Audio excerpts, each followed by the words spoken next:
You ever had that moment where you just snap? I mean, really snap?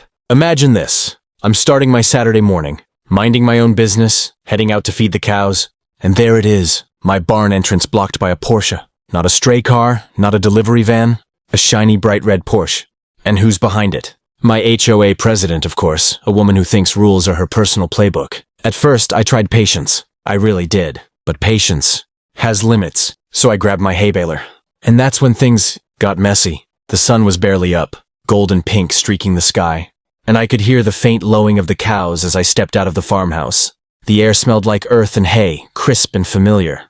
I had a quiet morning ritual, coffee in hand, boots on, walking down to the barn to check the animals before anything else. I was halfway down the gravel lane when my stomach dropped. There it was, a bright, blindingly red Porsche parked directly in front of my barn entrance. Not leaning to one side, not haphazardly, just perfectly. Arrogantly blocking the entire space. I blinked. Nope, not a dream. Excuse me? I muttered, approaching the car. The windows were up, tinted too dark to see anyone. Then I heard it. The distinct click of high heels on gravel. She emerged, sunglasses on, hair perfectly coiffed despite the morning dew.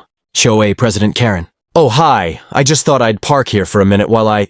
Her words cut off when she saw the scowl on my face. This is my barn entrance, I said evenly, trying to keep my voice calm. You can't park here. Her smile didn't reach her eyes. Oh, I know it's yours, dear, but it's a public easement, and technically... Her tone was condescending, every word dripping with authority she'd invented. I clenched my coffee cup, ignoring the faint tremor of anger in my hands. Technically, I've lived here 20 years. You've lived here 5, and I've never had anyone just park like this. She tilted her head, lips pursed, scanning the property as if she owned it. Rules are rules, she said sweetly. Sometimes you just have to share space. Share space? My jaw tightened. I wanted to scream. I wanted to call the HOA, but something inside me snapped. Not yet, not today, but the thought lingered, like a spark hovering over gasoline. I stepped back, hands on hips, staring at the Porsche. And that's when I noticed something, a tiny smirk, barely perceptible, playing on her lips. She knew she was pushing my buttons. She always did. And in that moment, I realized patience was about to run out. I stood there, coffee now forgotten, watching her stretch one perfectly manicured leg over the Porsche door, as if the barn wasn't even there. Birds chirped nervously somewhere in the background, and the cows gave a few low, curious moans, like they sensed the brewing storm. I'm serious, I said, trying to keep my voice steady. You need to move your car, now. Karen adjusted her sunglasses, tilted her head, and smirked. Oh, I will.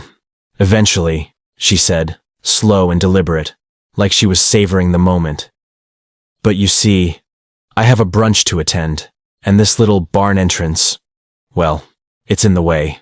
I felt my hands tighten into fists, the kind of tightness that travels from your fingers straight to your jaw. You do realize this is private property, right? I snapped. Oh, please, private property is such a flexible term, she said, her voice syrupy with faux sweetness. Besides, it's not like I'm blocking everything. You can still, technically get around me. I took a deep breath. Technically? Karen, this is my barn.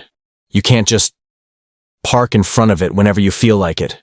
Move your car or I'll... I stopped myself. The or I'll hung in the air, unfinished, because part of me already knew what I wanted to do. My heartbeat thudded loud enough I swore she could hear it. And maybe she could. She leaned slightly against the Porsche, arms crossed, a predator in stilettos. I glanced around, my mind racing. My hay baler sat in the corner of the barn, quiet, humming softly in anticipation like a beast sleeping. The irony wasn't lost on me. I was a small-town farmer, the ultimate embodiment of calm. And yet, somehow the tools of my trade suddenly felt like weapons of poetic justice.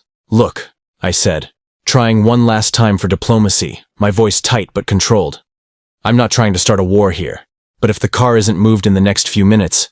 Her smile widened, almost gleeful, like she was waiting for me to break, and maybe that was the worst part.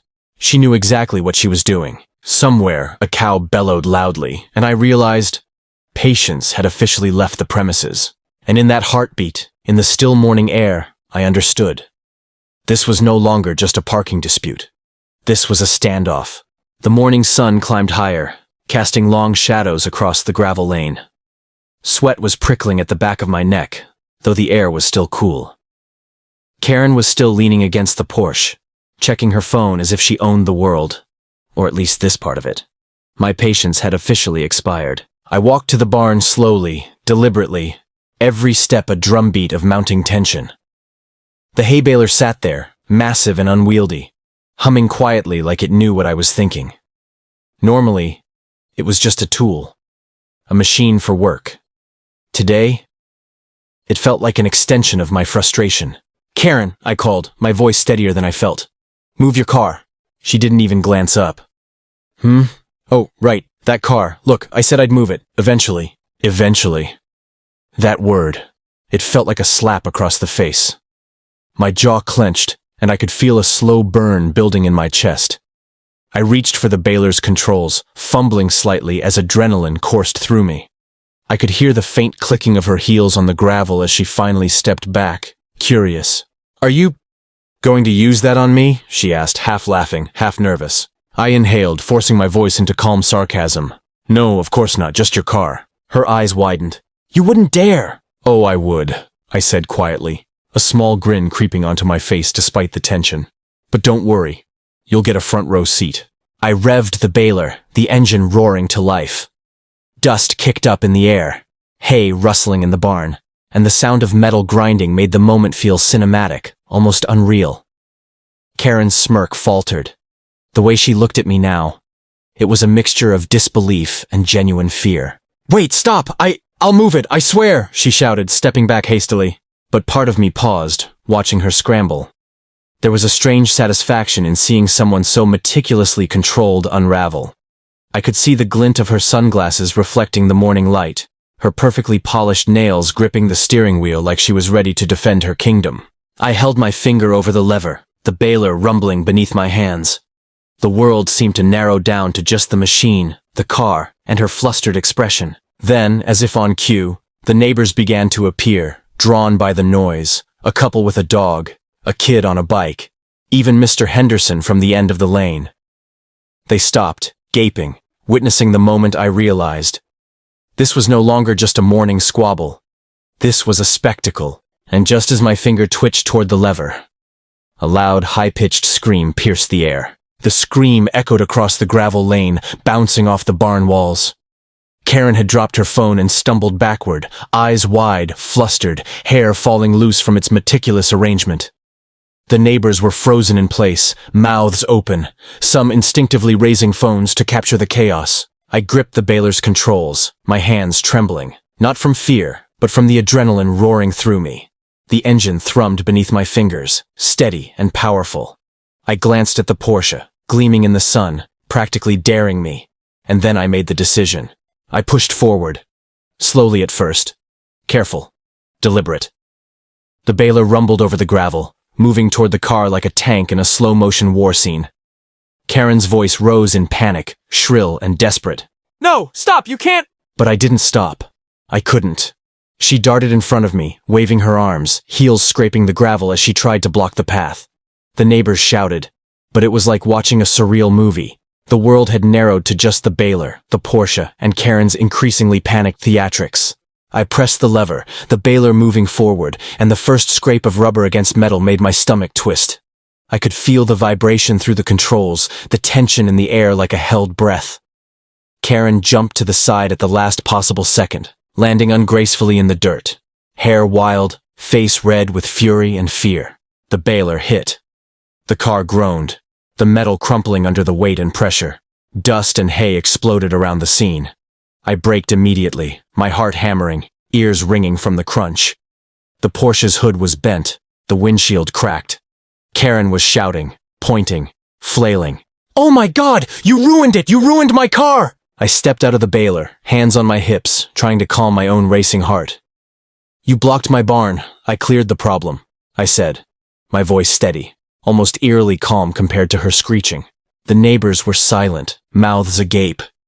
Even the cows had stopped their lowing, like they were judging the spectacle.